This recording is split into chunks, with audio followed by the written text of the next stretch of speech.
तो फ्रेंड्स, आज हम देखेंगे अपने इस वीडियो में कि किस तरीके से हम अपना एक मेंटेनेंस एजेंट बना सकते हैं एआई से, और जो हमारी कंपनी का बेसिकली फायर फाइटिंग कल्चर को ख़त्म करे। यहाँ हमें एक बहुत बड़ा चेंज लेके आना है। जो हम रोज़ स्ट्रगल करते हैं कंपनीज़ के अंदर, मेंटेनेंस की फायर फाइटिंग हो रही होती है, सब परेशान हो रहे होते हैं, उसको कैसे ख़त्म करना है और किस तरीके से हमें बेसिकली इंजीनियर करना है अपने अप टाइम को। तो this we are going to see in today's video. हमारी प्रॉब्लम क्या है, ये हर फैक्ट्री ओनर को मालूम है। कोई ऐसा नहीं होगा जिसको ये नहीं मालूम होगा कि मेंटेनेंस के लिए मुझे क्या क्या करना चाहिए, क्या क्या मेरे लिए प्रिवेंटिव मेंटेनेंस की इंपॉर्टेंस है, किस तरीके से उसके ऊपर मुझे टाइम देना चाहिए, उसको रिसोर्सेज देने चाहिए। बट उसके बाद भी ये नहीं हो पाता। तो हम इसको देखेंगे कि क्या कर रहे हैं। सीएनसी मशीन्स हो जाती हैं डेड बिना वार्निंग के। उसका क्या रिज़ल्ट होता है जो हमने सामान मटेरियल सप्लाई करना होता है अपने ओईएम्स को, अगले दिन वो हमारा पूरी तरीके से हमारा प्रॉमिस फेल हो जाता है, हमारी डिलीवरी फेल हो जाती है। उधर रिपेयर को अटेंड करने के लिए आपको इमरजेंसी रिपेयर कंडक्ट करानी पड़ती है, जिसकी अपनी एक एक्स्ट्रा ऑर्डिनरी कॉस्ट होती है, समवेयर अराउंड 50-60,000 रुपीज़। और उसके ऊपर जो आपका कस्टमर है वो आपको थ्रेटन कर रहा होता है कि मैं आपको डेबिट नोट भेज रहा हूँ, क्योंकि आपकी सप्लाईज़ की वजह से मेरी आगे के कमिटमेंट मीट नहीं हुई, मेरी प्रोडक्शन फैक्ट्री स्टॉप हो गई। एंड वी वर, आज आपको मालूम है सब जगह मिल्क रन कॉन्सेप्ट चल रहा है, जिसको जितना सामान चाहिए उसको उसी वक्त चाहिए। तो जस्ट इन टाइम कॉन्सेप्ट में अगर आपने कहीं भी डिलीवरीज मिस करी, it has got a huge penalty. और ये सब जो है ये कोई आपके बैड लक से नहीं हो रहा है, ये सिस्टम फेलियर है और ये पूरी तरीके से प्रिवेंटेबल है। ऐसा इसमें कुछ नहीं है कि जिसको हम प्लान करके प्रिवेंट नहीं कर सकते। आज देखते हैं what is the cost of the breakdown. जब ब्रेकडाउन होता है तो क्या क्या कॉस्ट होती है उसकी। सबसे पहले हमारा प्रोडक्शन लॉस होता है, जिसकी कीमत समवेयर अराउंड 20 से 75 हज़ार हो सकती है। लेबर हमारी खाली बैठी रहेगी उस ब्रेकडाउन में, जब तक वो ब्रेकडाउन अटेंड हो रहा है, जब तक हमारे पास उसका स्पेयर आ रहा है, हम उसको ठीक कर रहे हैं, तब तक हमारी एक मशीन की ब्रेकडाउन से सिर्फ एक मशीन की लेबर नहीं आइडल होती है, उससे जुड़ी आजकल ज़्यादातर जगह सिंगल पीस फ्लो कॉन्सेप्ट होता है, तो उससे जुड़े हुए आगे के ऑपरेशंस भी इंटरप्ट हो जाते हैं। उसकी कीमत अलग 6 से 20 हज़ार रुपये। उसके बाद आपको वो सोर्सिंग करना पड़ेगा, एक एक्स्ट्रा ऑर्डिनरी प्रीमियम पे करके वो पार्ट को जहाँ पे भी मार्केट में मिल रहा होगा, जिस भी रेट पे मिल रहा होगा, उसको आपको उठाना पड़ेगा। उसकी एक अलग एक्स्ट्रा ऑर्डिनरी खर्चा 8 से 30 हज़ार रुपये। ऊपर से जो ओईएम आपको थ्रेटन कर रहा है, ये मेरा डेबिट नोट ले लीजिए बिकॉज आपकी सप्लाई नहीं आ पाई टाइम पे, उसका एडिशनल 5 से 50 हज़ार रुपये। और उसको कंपनसेट करने के लिए जो आपको एक्स्ट्रा ओवर टाइम पे करना पड़ेगा अपनी वर्कफोर्स को, उसका 3 से 15 हज़ार रुपये एक्स्ट्रा। तो टोटल खर्चा जो है आपको एक ब्रेकडाउन का 40 हज़ार से 2 लाख तक जा सकता है। अगर मैं पूरे साल की बात करूं तो ये लगभग 5 लाख से 24 लाख तक जा रहा है। इतनी ह्यूज कॉस्ट हम पे कर रहे हैं अपनी ब्रेकडाउन को। इसको हम पूरी तरीके से कैसे ख़त्म कर सकते हैं, आइए देखें। सबसे इम्पॉर्टेंट चीज़ यही है कि हम सबको मालूम है कि मेंटेनेंस को कैसे प्रिवेंट करना है। ये ऐसा कुछ नहीं है मैं बताने वाला इसमें जो आपको नहीं मालूम। यू नो एवरीथिंग, आपको अच्छे से मालूम है, आपकी मैन पावर को अच्छे से मालूम है कि हमें रूट कॉज के एनालिसिस कैसे करनी है। हमारे पास पूरी चेकलिस्ट है प्रिवेंटिव मेंटेनेंस की, हमारी इस टाइम पे ये चीज़ें चेक होती रहनी चाहिए हमें। वो अगर हम वही प्रिवेंटिव करते रहें टाइमली तो हमारे कोई ब्रेकडाउन नहीं आएगा। बट उसके बाद भी ब्रेकडाउन आते हैं, उसके बाद हमें वो सारी अभी जो आपने देखी एडिशनल कॉस्ट की वो लगती है, पेनल्टी लगती है। तो इसमें प्रॉब्लम क्या है, क्यों नहीं हम अपनी मैन पावर को रिलीज़ कर पाते? क्योंकि हम मैन पावर से एक्सपेक्ट करते हैं कि वो अच्छे से अपनी इन्फॉर्मेशन कैप्चर करे, उसके बाद हमारा मेंटेनेंस मैनेजर उस इन्फॉर्मेशन को ढंग से एनालाइज करे और उस हिसाब से अपने मेंटेनेंस प्लान जो उसने बनाए हुए हैं उनको इम्प्लीमेंट करे। बट होता क्या है, वो ना तो रिकॉर्ड पूरा जनरेट हो पाता है, ना उसकी एनालिसिस हो पाती है, क्योंकि हमारा मेंटेनेंस पर्सन इंचार्ज जो है वो एक मशीन से दूसरी मशीन पे भाग रहा होता है। जब तक कि इधर की प्रॉब्लम सॉल्व कर रहे होते हैं कोई और ब्रेकडाउन आ जाता है। Breakdown is basically A fire fighting. ऐसा मैंने पहले भी बताया कि सारी कंपनी की कॉस्ट की पेनल्टी उस ब्रेकडाउन पे आ जाती है, तो उसको रिजॉल्व करना हमारी सबसे बड़ी इंपॉर्टेंट प्रायोरिटी है। तो जो प्रिवेंटिव मेंटेनेंस होना चाहिए, जिसको हम अर्जेंट नहीं बोलेंगे, वो इंपॉर्टेंट एक्टिविटी है, वो पीछे हो जाती है, वो बैक सीट पे चली जाती है। पहली प्रायोरिटी फायर फाइटिंग, फायर को बुझाना है, मेंटेनेंस को ठीक करना है। उसके लिए जो प्रिवेंटिव मेंटेनेंस के प्लान्स थे, उसके लिए जो चेकलिस्ट पूरी होनी चाहिए थी, वो सारी चीज़ें बैक सीट में पीछे चली जाती हैं। और यही एक अपनी किताब में मिस्टर स्टीफन आर कवी की सब वर्ल्ड फेमस बेस्ट सेलर है 7 habits of highly effective people, उसने इस चीज़ को बहुत अच्छे से समझाया है। What is the difference between P and PC, P क्या है, पीसी क्या है। अगर आपको मौका लगे तो ये बुक ज़रूर पढ़िएगा, it is one of the very interesting book. और हम सब के लिए ये जानना ज़रूरी है कि किस तरीके से अर्जेंट चीज़ों के लिए हमें इम्पॉर्टेंट काम को छोड़ना नहीं होता। हमारा अर्जेंट जो होता है वो सिर्फ इसीलिए होता है क्योंकि हमने इम्पॉर्टेंट वर्क को अपना बैक सीट दी, उसको टाइम पे नहीं ख़त्म किया। तो I will not go in to the detail of that book, but I will recommend you to must read that book. अब ये डेटा हमारे पास आता है, ये डेटा हमारे पास रिकॉर्ड हो रहा है। अगर आप देखें, जस्ट मैंने एक सैम्पल एग्जांपल देखा है आपको जनवरी से लेके जनवरी महीने का, इसमें कौन कौन सी सीएनसी मशीन्स कब कब किस चीज़ के लिए ब्रेक डाउन में आती हैं।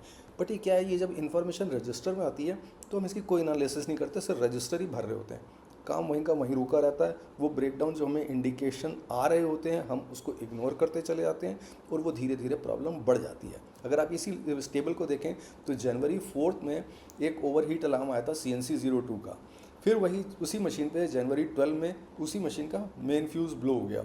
फाइनली 22 जनवरी को उसकी मोटर बर्न आउट हो गई। ऐसा नहीं कि हमारे पास वार्निंग्स नहीं आई, हमारे पास आई, हमने उनका शॉर्टकट लेके उसको फ्यूज़ रिप्लेस करके काम चला लिया, बट उसकी प्रॉब्लम को एलिमिनेट नहीं किया।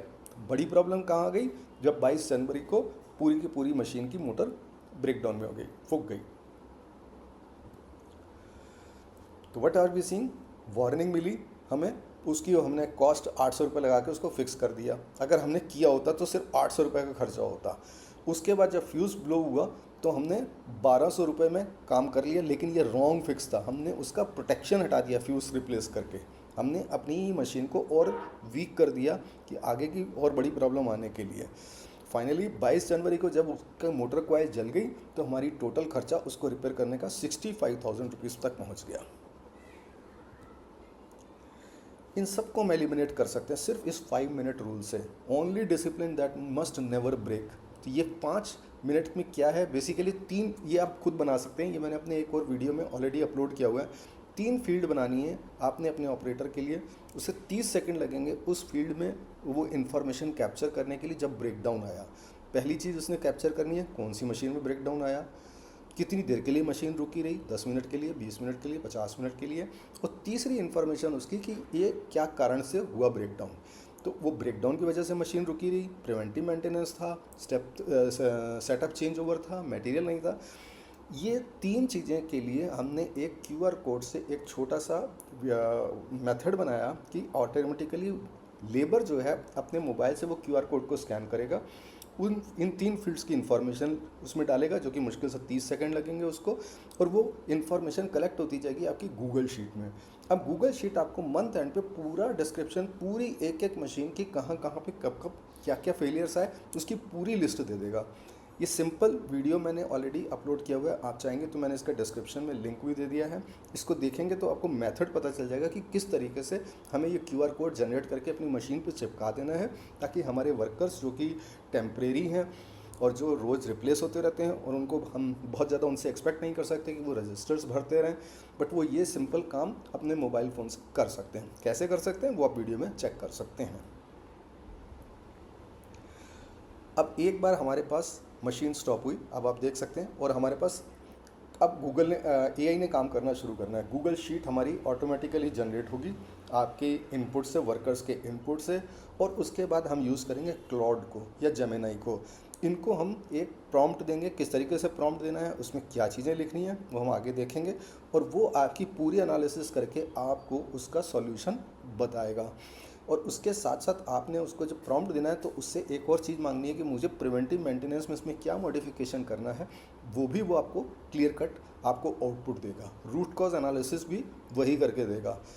अब हमारा ह्यूमन इंटरवेंशन सिर्फ लास्ट स्टेज में आएगा कि जो उसकी रिपोर्ट आई है वो हमारा मेंटेनेंस हेड उसको जाके चेक कर ले, वैलिडेट कर ले कि हाँ ये जो AI की रिपोर्ट आई है इसमें सब कुछ ठीक है, everything is manageable and we can do it, तो उस हिसाब से उसको वो इम्प्लीमेंट कराएगा। सो बेसिकली हमने ह्यूमन इंटरवेंशन सिर्फ पहले और लास्ट स्टेप पे रखा। अगर आप इस टेबल को देखें, पहले स्टेप में सिर्फ डेटा कैप्चर करना है, और लास्ट स्टेप में जो रिपोर्ट आई है उसकी एक बार एक रिव्यू करना है उसको, और उसको इम्प्लीमेंट करा देना है। तो आपका मेंटेनेंस हेड का पूरा टाइम जो पहले होता था, अगर आप लास्ट लाइन देखेंगे तो पहले मेंटेनेंस हेड रिपोर्ट्स लिखता था, डेटा एनालाइज करता था, प्रिवेंटिव मेंटेनेंस का प्लान बनाता था, और ये सब वो अंडर प्रेशर कर रहा है जो कि कई बार स्किप हो जाता था। इसकी जगह जब हम एआई के साथ उसको इक्विप कर देंगे अपने मेंटेनेंस मैनेजर को, तो उसका काम सिर्फ एआई की रिपोर्ट को रिव्यू करना है और उसको इम्प्लीमेंट कराना है। अब वो प्रेशर में नहीं कर रहा है, अब वो एग्जीक्यूट कर रहा है सिर्फ।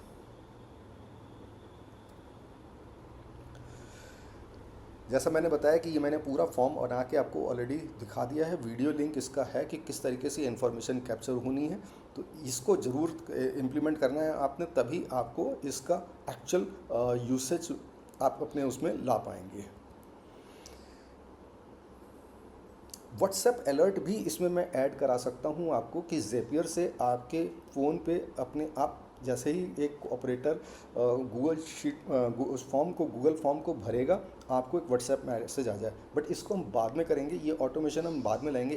पहले मैं चाहूँगा कि आप गूगल शीट से इन्फॉर्मेशन कैप्चर करना पहले स्मूथली हो जाए। उसके बाद 1 महीने बाद जब आपको लगे कि हाँ मेरे पास सारा डेटा प्रॉपरली आ रहा है and I need this information on my WhatsApp also, तो उसको भी मैं आपको तरीका बताऊंगा। बुक में मैंने अपनी जो इंटेलिजेंट फैक्ट्री है उसमें डिटेल में ये ज़ेपियर की लिंकिंग कैसे करनी है, that I had already discussed. और ये बहुत ईजी है, ये बहुत ज़्यादा टफ नहीं है। तो अब देखते हैं कि किस तरीके से एआई हमें एक चेकलिस्ट बना के देगा पूरी तरीके से, और इसके लिए हमें क्या कमांड देने हैं, कैसे चलना है। Let us understand this. आइए समझते हैं कि किस तरीके से हमें अपना प्रॉम्प्ट लिखना चाहिए। इसको हम प्रॉम्प्ट इंजीनियरिंग बोलते हैं। Prompt engineering is basically a 4 pillar exercise. इसमें मेन 4 पिलर हैं।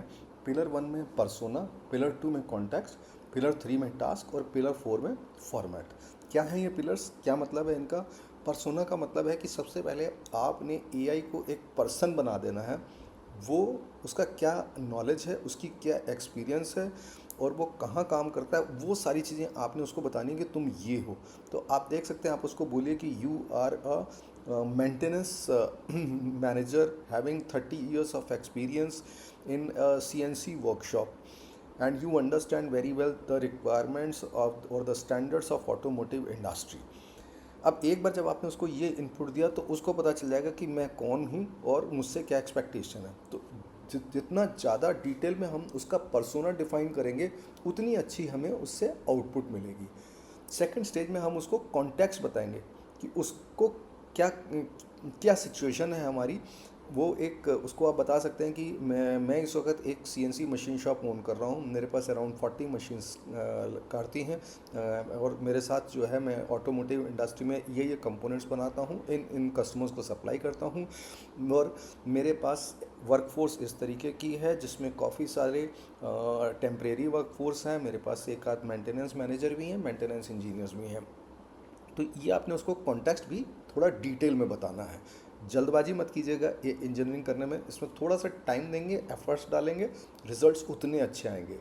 फिर आपने उसको अपना टास्क बताना है कि मैंने पिछले 1 महीने का पूरा डेटा इकट्ठा किया है, वो मेरी गूगल स्प्रेडशीट ये मैं इनक्लोज कर रहा हूँ, और इसमें मेरी कब कब कौन सी मशीन कितनी देर के लिए ब्रेक डाउन हुई, किस वजह से ब्रेक डाउन हुई, उसमें सारी चीज़ें हैं। तो अब उससे आपने टास्क पे जाना है। तो इस जगह पे अब आपने उससे पूछना है कि तुमने मेरे को ये पूरा एनालाइज करके मुझे बताना है कि मेरे इश्यूज़ क्या क्या आ रहे हैं और मुझे उससे कैसे ओवरकम करना है। Next step is format. हम उसे फॉर्मेट भी डिफाइन कर देंगे कि मुझे किस फॉर्मेट में ये आउटपुट चाहिए। अभी तक हमने इनपुट दिया है, अब वो आउटपुट मुझे कैसे दे वो भी आपने उसको क्लियरली समझा देना है। आपने बोला मुझे एक मेंटेनेंस का चेकलिस्ट बना के दो, और वो स्टैगर्ड होनी चाहिए जिससे कि मेरा ओवरलैप ना हो। एक एक एक महीने की चेकलिस्ट बना के दो, डेली का मेरे को 1 घंटे से ज़्यादा मेरा मेंटेनेंस उसमें प्रिवेंटिव में नहीं लॉस होना चाहिए। अब यहाँ पे हम अपने प्रॉम्प्ट को डालेंगे जो हमने दिखाया है अभी आपको, जो बताया है। तो ये किस तरीके से इसमें वो सारी चीज़ें कैप्चर हो गई जो हमें फॉलो करना है, कि क्या हमें उसको पर्सोना देना है, क्या हमने उसको कॉन्टेक्स्ट बताना है, उसको टास्क देना है, और किस फॉर्मेट में करना है। तो ये 4 चीज़ों का आपने ध्यान रखना है कुछ भी प्रॉम्प्ट देने से पहले। जैसा मैंने प्रॉम्प्ट में पहले ही डिस्कस कर लिया है, तो आइए अब हम इसको डाल के देखते हैं कि हमें क्लॉड इसका क्या आंसर देता है।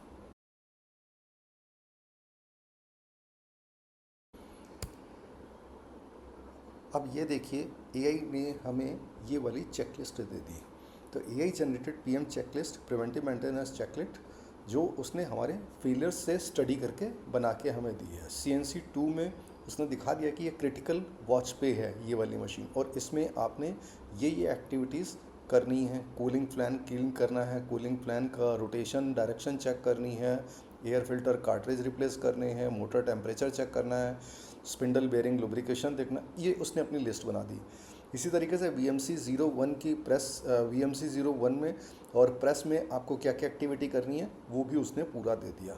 तो आपके पास इस तरीके से AI की जनरेटेड प्रिवेंटिव मेंटेनेंस चेकलिस्ट आ जाएगी। इसके अलावा आपने उससे एक चीज़ और पूछी थी कि मुझे ये स्टैगर्ड दो, तो उसने आपको 30 दिन का स्टैगर्ड मेंटेनेंस कैलेंडर भी दे देना है, हर वीक का, week 1, week 2, week 3, week 4। Week 1 में उसने बोला मंडे को आपने CNC 02 को फ़ैन क्लीन करना है, फिल्टर चेक करना है, 20 मिनट ऑपरेटर ने करना है। वेडनेसडे को VMC 01 में आपने सेंसर कवर क्लीन करना है, एयर ब्लो करनी है, 15 मिनट ऑपरेटर ने करनी है। प्रेस नंबर 05 पे आपको हाइड्रोलिक पूरा इंस्पेक्शन करना है, ये 45 मिनट्स का काम है, ये मेंटेनेंस ने करना है।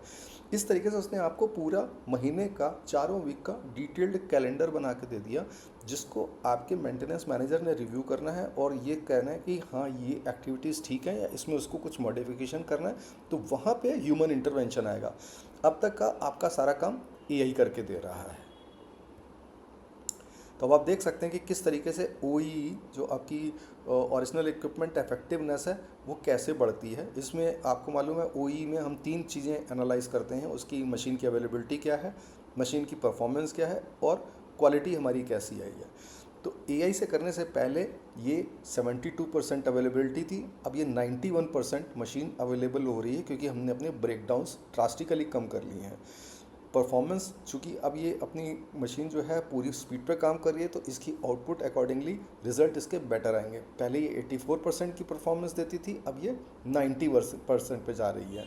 क्वालिटी पहले 92% पे रिजल्ट आता था, अब हमारा 95% पे आ रहा है। तो ओवरऑल OEE हमारी इम्प्रूव करके 56% से 77% पे आ रही है, which is a big thing. तो hence it is a total business case की अगर आप पिक्चर देखें तो इतने अच्छे नंबर्स आएंगे कि आपको खुद लगेगा कि why we are delaying this thing. आपको सिस्टम कॉस्ट और मंथ 1000 से ऊपर की नहीं है, और एक मोटर का अगर आपने फूकना सेव कर लिया तो it is 65,000 rupees minimum cost saving. Production 40 घंटे की आपने रिकवर कर ली एक साल में। Maintenance cost is reduce by more than 83%। ये इतने आपको पॉजिटिव नज़र आएंगी चीज़ें when we will be doing it. और ये 30 डेज में आप किस तरीके से डिप्लॉय कर सकते हैं इसको, इससे also road map is given here. पहले 2 दिन में आपने गूगल फॉर्म और QR कोड बनाना है, जिसका मैंने डिस्क्रिप्शन में अगेन उसका अलग से वीडियो का यूट्यूब का कोड डाला, लिंक दिया है।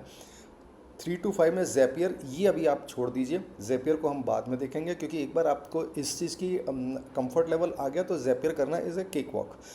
6 to 7 first AI analysis, preventive maintenance checklist आप जनरेट करा के देखिए कि आपकी जनरेट हो रही है या उसमें आपको कोई इम्प्रूवमेंट चाहिए।